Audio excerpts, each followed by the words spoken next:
pendidikan karakter anak muda. Kegiatan kepramukaan ini dilakukan dan dipimpin oleh para anggota pramuka itu sendiri. Kegiatan ini diisi oleh kegiatan-kegiatan yang positif, inovatif, dan produktif sehingga bisa menjadi wadah pendidikan karakter mereka sendiri. Yang kedua, membentuk kepribadian yang mudah beradaptasi. Hal ini berarti kepramukaan sangat berperan dalam menegakkan generasi muda yang mampu hidup berdampingan dengan lingkungan di sekitarnya termasuk lingkup dunia. Yang ketiga, menciptakan karakter penuh bertanggung jawab. Dengan pramuka, peserta didik akan diajarkan ketegasan dan keberanian untuk bertanggung jawab serta dapat dipercaya dan diandalkan. Yang keempat, yaitu meningkatkan ketakwaan kepada Tuhan Yang Maha Esa. Kita dapat mengetahui bahwa salah satu peranan kepramukaan adalah menanamkan rasa takwa dalam diri peserta didik yang akan tampak dari kepribadian dan akhlak mereka sebagai generasi penerus bangsa. Yang kelima, meningkatkan rasa empati. Ketika para peserta didik telah terbiasa untuk bekerja sama, maka akan tumbuh pula rasa empati di diri mereka. Dengan rasa empati ini, mereka akan lebih bisa menempatkan diri di posisi yang tepat saat berhadapan dengan siapapun serta menentukan sikap yang sesuai dengan situasi dan kondisi. Yang ketujuh, apa perbedaan simpul dan ikatan, dan apa fungsi simpul mati dan simpul hidup? Simpul adalah teknik atau hubungan antara tali dengan tali, sedangkan ikatan adalah hubungan antara tali dengan benda, misalnya tongkat, kayu, tiang, dan lain sebagainya. Simpul mati untuk mengikat suatu benda dengan kuat, tapi untuk melepasnya tidak susah. Tali temali simpul ini biasanya digunakan untuk mengikat hewan. Simpul mati berfungsi untuk mengakhiri suatu simpul. Walaupun simpul ini terlihat mudah dalam membuatnya, namun banyak yang salah dalam membuatnya. Fungsi dari simpul ini untuk menyambung dua utas tali yang sama besarnya dan tidak licin. Yang kedelapan, sebutkan ada berapa simpul pramuka yang Anda ketahui serta praktekkan. Yang pertama yaitu simpul mati, simpul hidup, simpul jangkar, dan simpul pangkal.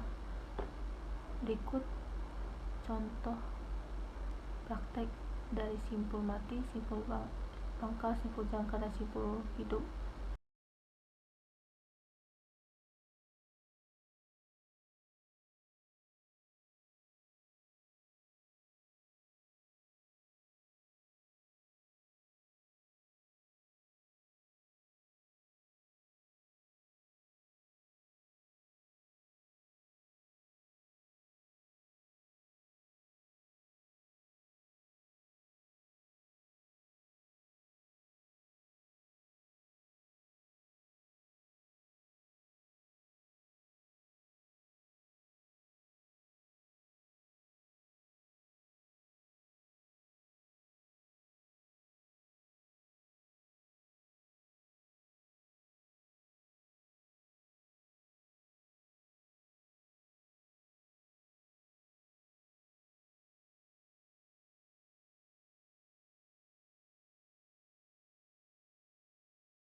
pelajaran, yaitu sebutkan sandi muasal dari A sampai Z.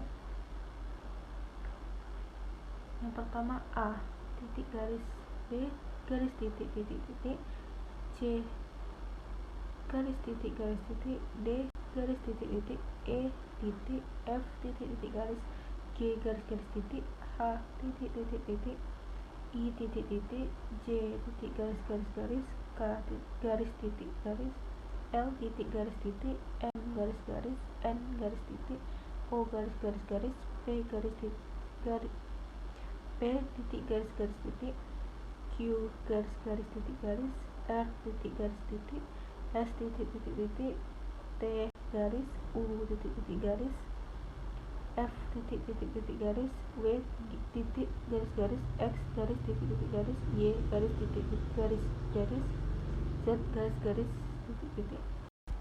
Yang ke-10, jelaskan secara singkat isi dari makalah Anda masing-masing.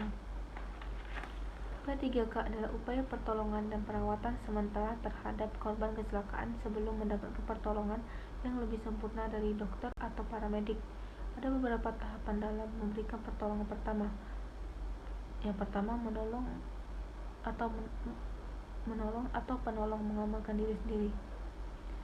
Yang kedua, amankan korban. Yang ketiga, nyaman. Yang keempat, tandai tempat kejadian jika diperlukan.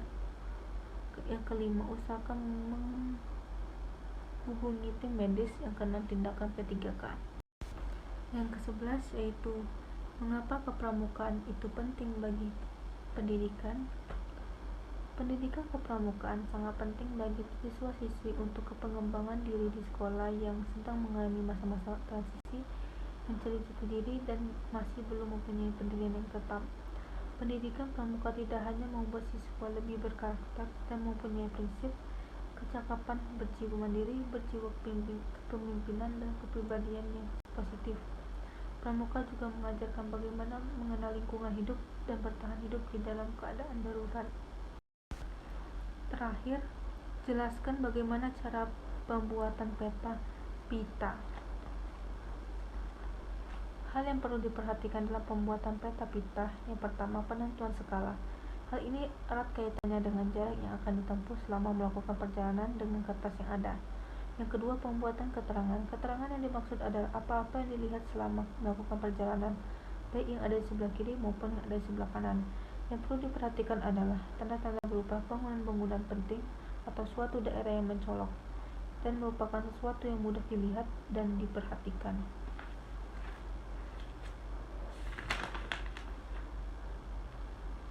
Baik, itu saja dari saya. Wabillahi taufiq wal hidayah. Wassalamualaikum warahmatullahi wabarakatuh.